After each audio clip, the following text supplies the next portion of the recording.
చెప్పి రాజ్యసభ కూడా చేసి ఇంకొకరిని.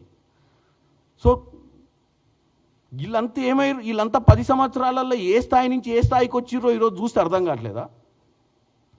మీ హయాంలో మీరు చేసినన్ని పనులు ఎవరు చేయలేదు కాబట్టి కాంగ్రెస్ వచ్చిన తర్వాత మీరు చేసినటువంటి దౌర్భాగ్యపు పాలనను ఇక్కడ కూడా వీళ్ళు చేస్తుర్రేమో, మాకంటే బాగా సంపాదిస్తుర్రేమో, మాకంటే బాగా సంపాదిస్తే మళ్ళీ మేము రాజకీయాలలో నిలబడలేమేమో అని రాత్రి నిద్రపట్టక రోజు ప్రెస్ మీట్లు పెడుతున్నట్టే ఉంది తప్ప ఏ అంశం మీదనైనా క్లారిటీ తోటి తెలంగాణ ప్రజలకు అర్థమయ్యేటట్టు చెప్పే ప్రయత్నం చేయండి.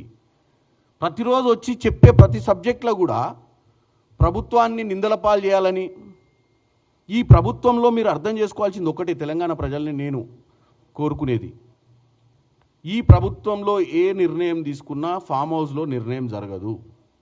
కాళేశ్వరం లాంటి ప్రాజెక్టు కట్టేటప్పుడు డిజైన్లు కూడా ఫామ్ హౌజుల్నే గీసినట్టుగా గతంలో ఉన్నటువంటి నివేదికలు చెప్పినాయి.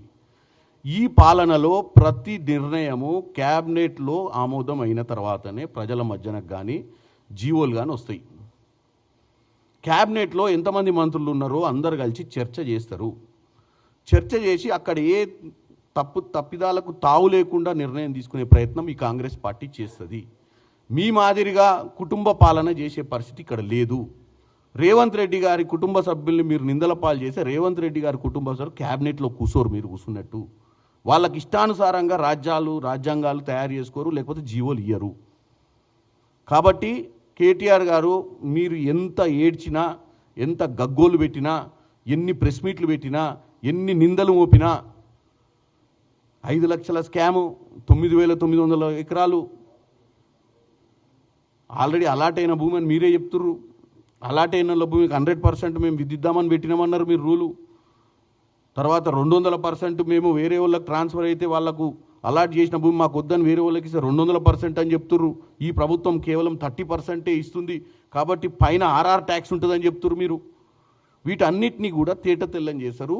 ఎందుకంటే నేను ఒక పార్లమెంట్ సభ్యునిగా నేను మీ ఆలోచనను తెలంగాణ ప్రజల ముందు పెడుతున్నా. మీ ఆలోచన కేవలం కాంగ్రెస్ పార్టీని నిందల పాలు చేయడానికే తప్ప మీ ఆలోచనలో ఏది సత్యం లేదు. దీని మీద మా యొక్క మంత్రివర్యులు క్లారిటీతోటి నువ్వు ఈరోజు ఇచ్చిన అలిగేషన్ మీద డెఫినెట్గా చర్చ జరగాల్సిందే. ఎందుకంటే నువ్వు మాట్లాడినావు కాబట్టి డెఫినెట్గా ఆ ఇండస్ట్రీస్ డిపార్ట్మెంట్ నుంచే మీకు క్లారిటీ ఇస్తారు. నేను ఓవరాల్ క్లారిటీ ఇస్తున్నాను, నువ్వు చెప్పే దాంట్లో ఏది నిజం లేదనే దాన్ని మాత్రం క్లియర్ క్లారిటీతో చెప్తున్నాను.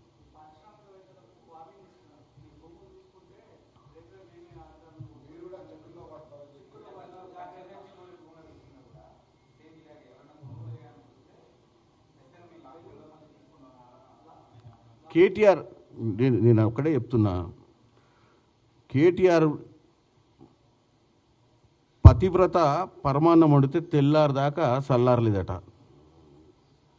కేటీఆర్ గురించి నేను ఎక్కువ చెప్పలేను, ఎందుకంటే కేటీఆర్ ఏం చేసిండు 10 సంవత్సరాల్లో, ఇప్పుడు ఏం చేద్దాం అనుకుంటుండు. అప్పుడు ఏం చేసిండంటే మిగులు రాష్ట్రంగా ఉన్నటువంటి తెలంగాణ రాష్ట్రాన్ని దోసుకొని అప్పుల రాష్ట్రం చేసిరు. ఇంత పతివ్రత మాటలు మాట్లాడుతాడు, మరి ఆ రాష్ట్రాన్ని అప్పుల రాష్ట్రం ఎందుకు చేసిరో తెలంగాణ ప్రజలకు చెప్పాలి. ఇన్ని ఉపాయాలు, ఇంత మంచి అడ్మినిస్ట్రేషన్ శక్తి ఉన్నటువంటి ఈ దొరవారు మరి అప్పట్లో 10 ఏళ్ళు ప్రజల అధికారంలోకి ఇచ్చినప్పుడు దీన్ని బంగారు రాష్ట్రం ఎందుకు చేయలేదు? ఉద్యోగాలు ఎందుకు రాలేదు? అమెరికాలో సూటు బూట్ వేసుకొని అమెరికాలో దావోస్లో 10 సార్లు ప్రయాణం చేసినావు కదా. సూటు బూటు మే కిషన్ కన్నయ్య కిస్కా బ్యాండ్ బజానా ఆయా అనేది ఎవరికి తెలుసు? మరి నువ్వు పోయి ఏం చేసి వచ్చినావు? ఇవాళొచ్చి మా 2 సంవత్సరాల పాలన మీద ఎక్కెక్కి ఏడుస్తున్నావు. 10 సంవత్సరాలు నీకు అధికారము, 2 సార్లు మిమ్మల్ని అధికారంలో కూర్చోబెడితే మరి ఈ పాలనలా ఇవన్నీ ఎందుకు చేయలేకపోయారు? ఇప్పుడు చెప్పే ఉపాయాలు అది పక్కన పెట్టండి. ఇప్పుడు మీ ఉద్దేశం ఏంది? మా హయాంలో ఎవడు ఇండస్ట్రీ పెట్టొద్దు, మా హయాంలో ఎవరికి ఉద్యోగం రావద్దు, మీకు అధికారం ఇవ్వలేదు కాబట్టి ప్రజలు పశ్చాత్తాపడాలి, మీ నాయన ఫామ్ హౌస్లో కూర్చొని ఇక్కడికి రాడు, మీ నాయన వచ్చి అసెంబ్లీలలో అపోజిషన్ లీడర్గా ఉండి కూడా ప్రజా సమస్యలను మాట్లాడాడు, నువ్వేమో రాత్రి పగలు నిద్ర లేక పొద్దున్నే వచ్చి ప్రెస్ మీట్లు పెట్టి మా మీద ఏడుపు. దేనికి?